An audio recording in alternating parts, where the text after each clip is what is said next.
गोरी राजा जी घरे रहब तुमे हरिया गोरी राजा जी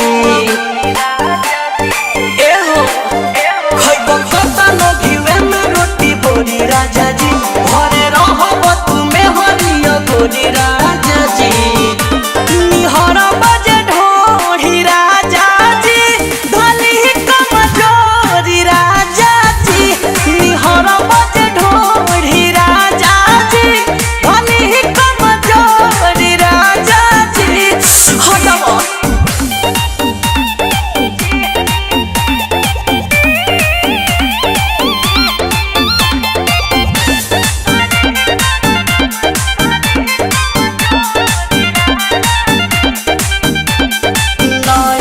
शादी साद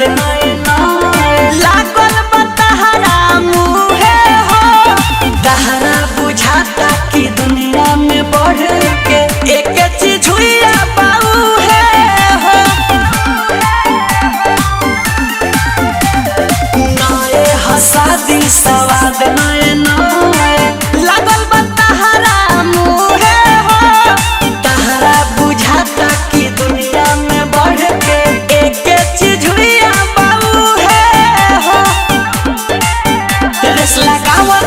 जैसे कि घोड़ी राजा जी लागे छोड़ा तू आज पलंग तोड़ी राजा जी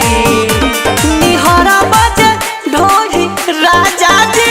धली ही कमजोरी राजा जी निहरा बजे ढोढ़ी राजा जी धली ही कमजोरी राजा जी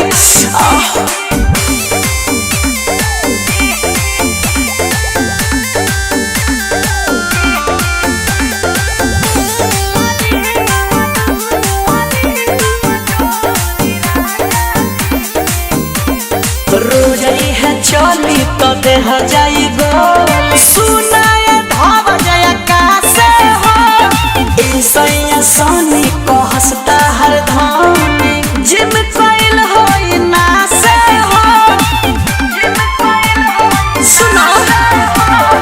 रोज है चली तो देह जाई गोल सुनाए चंचल कासे हो ऐसा सोनी को हंसता हर धानी